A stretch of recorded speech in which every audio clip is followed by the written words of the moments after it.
Yahudah, the line of Yahuah himself. Okay? He changed the seed from the priesthood from Louis to Yahudah, the line of Yahuah himself. Okay? And so Yahuah did put his seed in the woman. I wouldn't call it an immaculate conception because that's a Christian terminology. Okay? I would just keep it simple. Yahuah put his seed in the woman, and he brought forth his seed, which was himself. If you go to the book of Philippians, and we've been there before, but I'd like to go there very briefly. Go to the book of Philippians, chapter 2.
Go to the book of Philippians,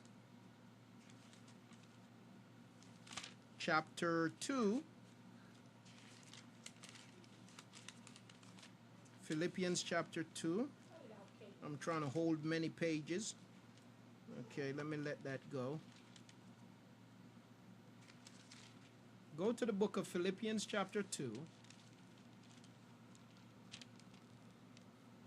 And for the sake of brevity, for the sake of being brief, I'm going to begin at verse 5. It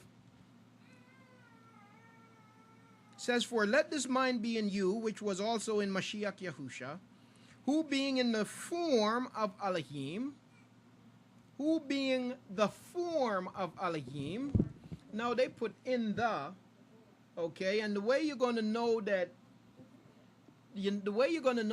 this is intended for deception is when you go to the other verses that follows. Okay, context always exposes lies. Okay, "For let this mind be in you, which was also in Mashyach Yahusha, who being the form," not in the, but who being, they put the word in there to bring confusion. Who being in the form. The word in there is implying separation, difference. Okay, the word in implies difference. Okay, so let's keep in mind a few words and their usages. The word but implies negative contrast. Okay, and difference, separation, distinction. Okay, the word in implies a disconnect, separateness. Okay, so if I say that you are in the pool, it's telling me that you are not the pool, but you are in the pool. You are another object or person in the pool. Okay, you are not a part of the pool. Okay, but you are immersed in the pool. You are, you become a part of the pool, but naturally you are not. You see? Naturally you are not. So you are an object that have attached yourself to the pool. Okay? So when they use the word in, it's doing the same thing. "For let this mind be in you, which was also in Mashyach Yahusha, who being," and they say, "in the form of Elohim," did not regard equality with Elohim a matter to be grasped. He was not just in the form of Elohim, he was Elohim.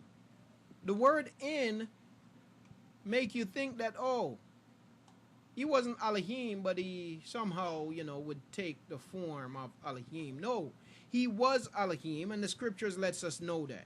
So who was the explicit expression of Elohim? Okay? Let me read that again. For let this mind be in you, which was also in Mashyach Yahusha, who being the explicit expression of Elohim, did not regard equality with Elohim a matter to be grasped. Now, here is another deception. Did not regard equality with Elohim a matter to be grasped. The word grasp there, or the phrase a matter to be grasped, is also a deceptive phrase. And the next verse is going to let you see this clearly. Okay? A matter to be grasped. That means he did not consider it something to try to reach, something to try to attain to, something to take hold of. That's what a matter to be grasped suggests. So this verse, they have twisted this verse so much to give you a bad impression. You know why they do that? And I'm reading from Bashura, but the people that give you the Bashura did not even do their homework. Or if they did any homework, they didn't change it because they themselves are Christians too. Listen, the people that give us Bashura are people that practice Judaism. Judaism and Christianity is one and the same. Judaism is simply Christianity in another skirt. Okay? So when they give you what they give you in Judaism, they're simply giving you the doctrines of Christianity dressed up another way. But it is still Christianity. So Messianic Judaism is Christianity. Okay? Messianic Judaism is simply Christianity in another skirt. That's why the people that give you the Bashura didn't see it important to go and do enough research to correct the error found in translation. Okay? So, again, when you see did not consider, did not regard, did not consider or regard equality with Yahuah, with Elohim, a matter to be grasped, that's misleading. What they're saying is, what they're implying is that the Mashyach did not consider even trying to be equal with Elohim. He never even considered it. He knew he wasn't equal and he wasn't even going to consider it. He wasn't like Shaitan who says, I will ascend. What does that tell us about Mashyach? What are they saying about Mashyach? They're saying that Mashyach is not Elohim. They're saying that Mashyach is not Yahuah. You see, they're setting the stage for, they're saying that he is a man just elevated a little bit above us, perhaps. They're setting the stage for their doctrine of the Trinity. That pagan, vile doctrine. The doctrine of the Trinity. That's what they're setting the stage for. Okay? Now let's look at the next verse and let's show you how, you see, these people are so stupid that they don't think if I change this part of the truth, I've got to change all of the truth. They don't think that. They just look at what they see as key verses, and you know what? People go along. People go along. Okay? People go along. Now, this is already telling us something about Shaul and his writing. Okay? Remember who wrote Philippians? Who wrote the book of Philippians? It was Shaul. What we're seeing is that translators have twisted this verse. We're just at verse 5. We haven't even gone anywhere yet. But we are already seeing the twisting. That should be telling us that the problem with the writings of Shaul is that a lot of it has been tampered with. And where there is other misunderstanding is because of his style of writing. And we're going to get into that. Okay? So let's go to the next verse. So they're twisting the writing to promote the doctrine of the Trinity. But let's look at a verse that they forgot to twist. Okay? So He says, let this mind be in you that was also, for let this mind be in you, which was also in Mashyach Yahusha, who being, they say, in the form, I'm going to read it like they have it, who being in the form of Elohim did not regard equality with Elohim a matter to be grasped. Okay, now verse 7. But emptied himself. But emptied himself. Oh, question.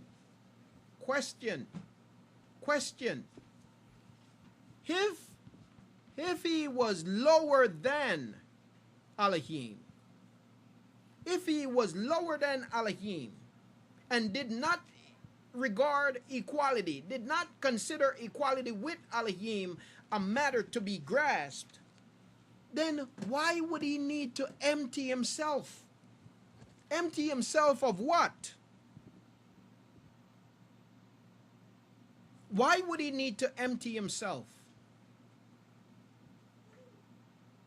when he was not as powerful as Yahuah?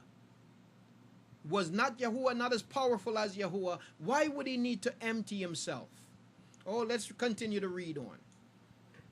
Family, again, what we're going to see as we examine, as we investigate the writings of Shaul, I'm going to tell you what we're going to find is that the evil that have been brought upon the writings is from the translators, lawless translators. I'm going to give you some more facts also as we prepare to go deeper into this study concerning how often Shaul quotes Torah. And when I speak of Torah, I don't just speak of the first 5 books. I speak of the full counsel of Yahuwah's word. I'm not talking about the renewed covenant, however. I'm just talking about Torah and the prophets, or what they call Old Testament. Okay? So the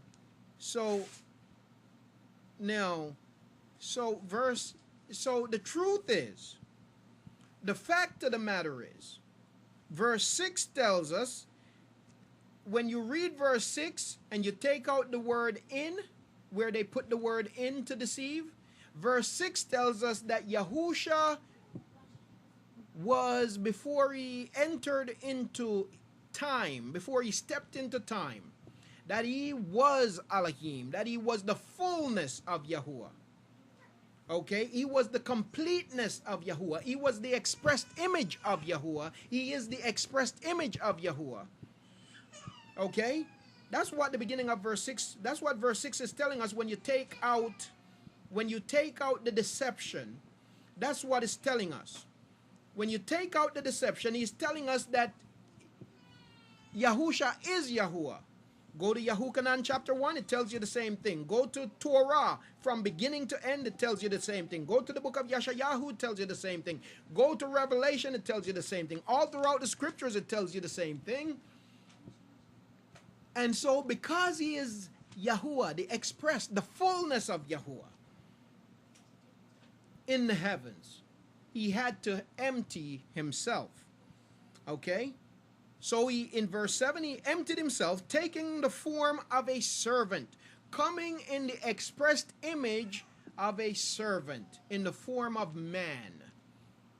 He emptied himself, and he took on the expressed image of a man. Okay? What does it mean in the book of Romans, chapter 1 and verse 3? That phrase, what does that phrase mean? As we study line upon line, precept upon precept, let me look back at the phrase again, chapter 1 and verse 3. The phrase is, in chapter 1 and verse 3, the phrase is, according to the flesh. The phrase that we are examining is the phrase, according to the flesh. What does this phrase mean? What does the phrase, according to the flesh, mean? Yahusha coming according to the flesh. What does it mean? Okay, look at Philippians again. And there are many other scriptures. This is just one that I'm going to right now. But go back and look at Philippians again. What does that phrase, according to the flesh, mean? It means that Yahuwah emptied himself and came in the form of man, of a man. according to the flesh. He came in the form of a man. That's what according to the flesh means. So we see that according to the flesh does not mean that Yahusha, even before he took Maryam to be his Asha, even before the marriage was complete, that he went and he played a whore with her, a harlot. That's not that word is not meant to be offensive. Please understand it. It's not meant to be offensive. You can find it in the scriptures also. Okay. It doesn't mean, you see, a lot of things come into play when we start playing with the scriptures. When we start twisting the scriptures, we end up proclaiming all kinds of falsehood. You see?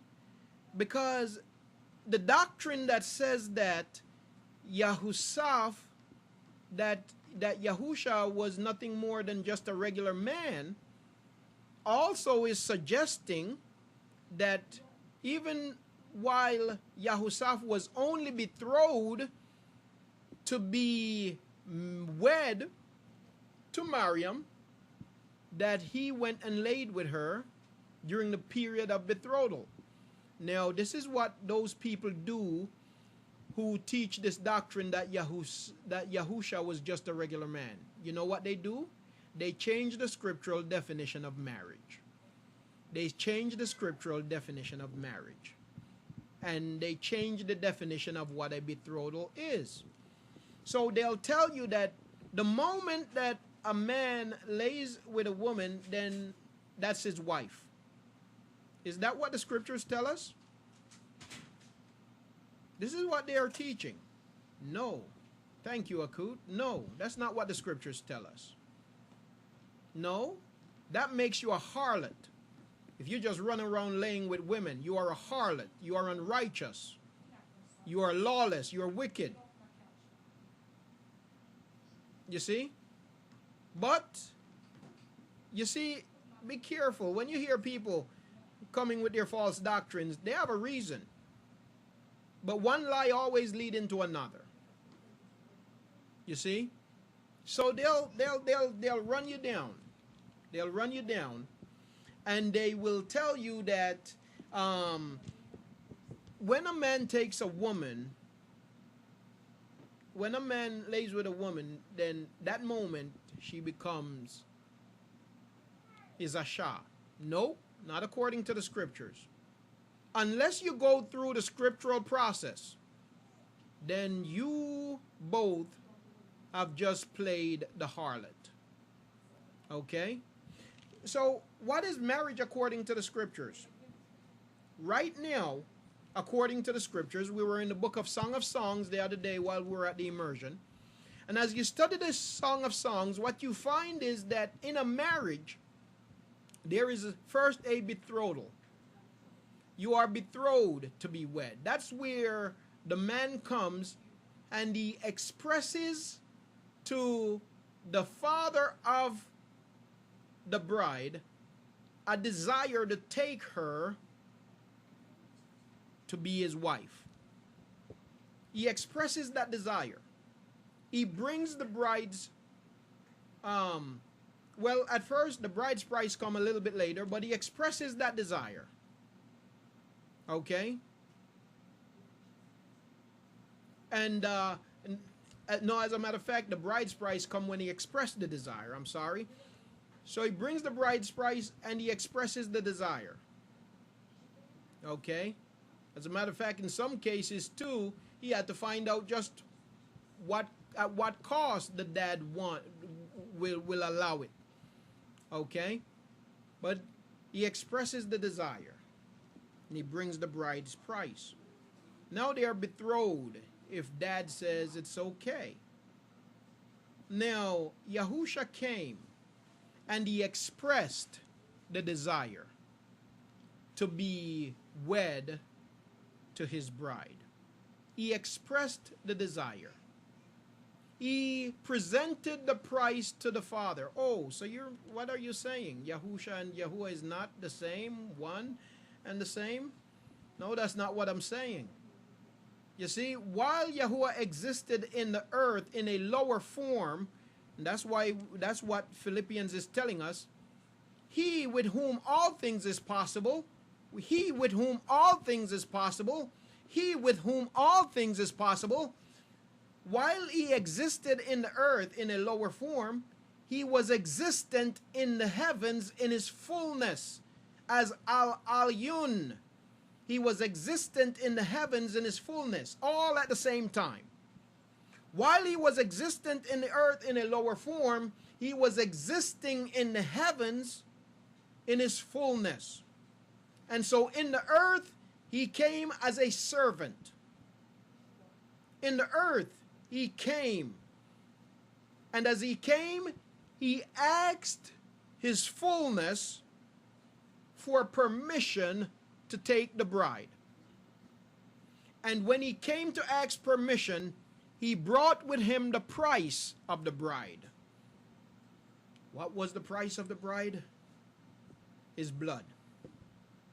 Because this bride had played such a harlot.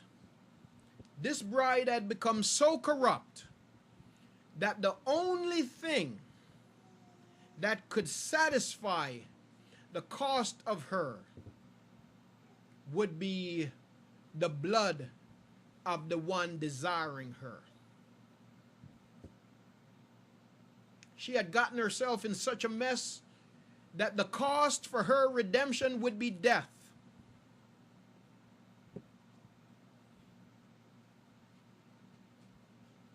And the sacrifice had to be perfect.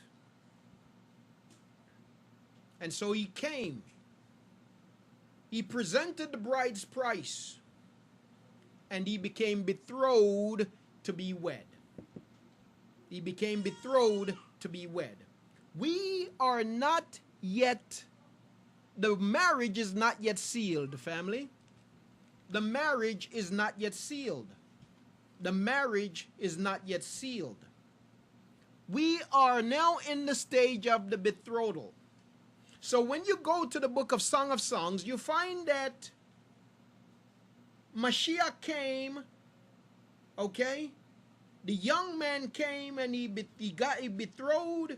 He was betrothed to be wed. He left. And after a year, he returned for the bride. And that's where the marriage is consummated. So right now we are in the period of betrothal. Absolutely acute. Right now we are in the period of betrothal. So he came and he presented the bride's price. And he is coming back. Now, when the bridegroom returns, after the period of betrothal, that's where you have the marriage feast. And that's where the marriage is consummated, and that's where it is sealed complete. I'm going to come back to Philippians chapter 2, but I want to go to the book of Chazun, or Revelation chapter 19, very briefly. I want to go to Revelation chapter 19 very briefly.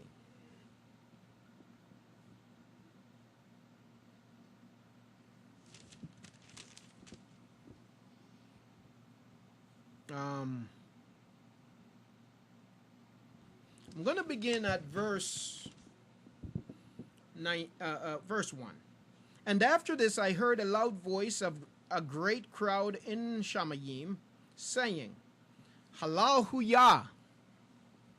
Deliverance and esteem and respect and power to Yahuah our Elohim, because true and righteous are his judgments, because he has judged the great whore who corrupted the earth with her whoring, and he has avenged on her the blood of his servants shed by her. This also plays into the question that Akut Yaraya had last night about the destruction of Babylon and whether or not the people will be in her when she is judged or they would have already been delivered.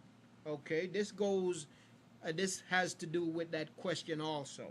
And so he says, because true and righteous are his judgments, because he has judged the great whore who corrupted the earth with her whoring, and he has avenged on her the blood of his servants shed by her.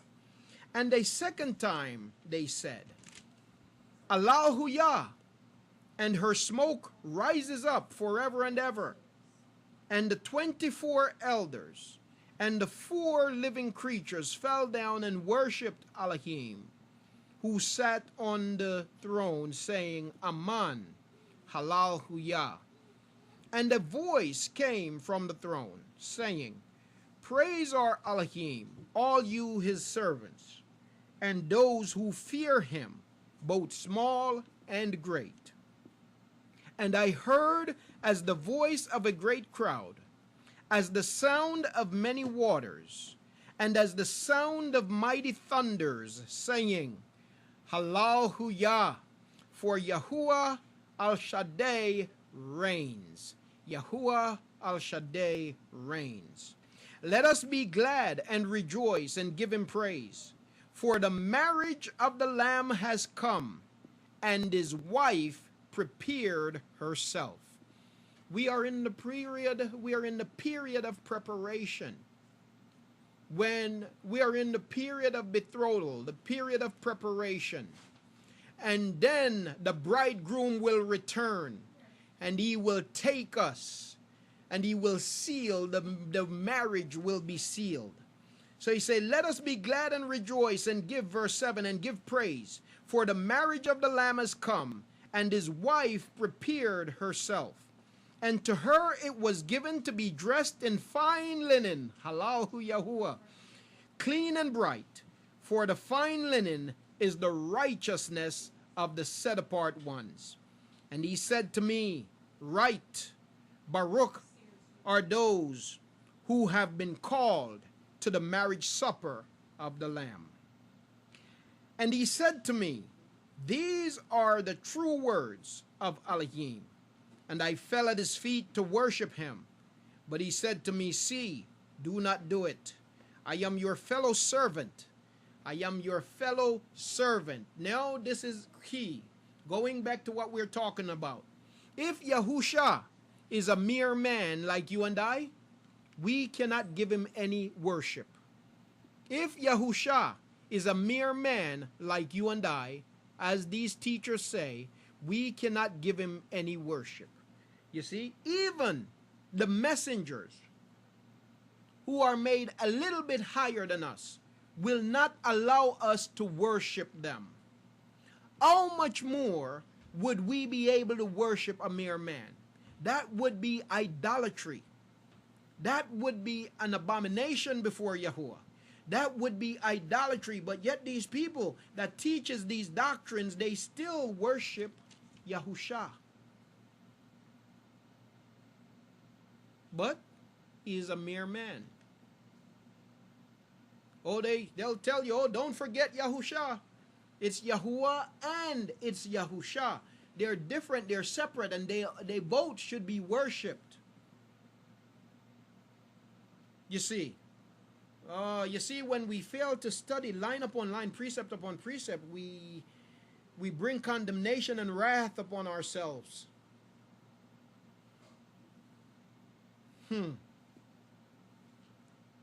He is one. Absolutely. So here, Yahukanan fell down at his feet, the messenger's feet. This is just a regular messenger, a messenger.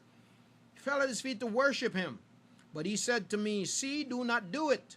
I am your fellow servant and of your brothers who possess the witness of Yahusha. Worship Elohim.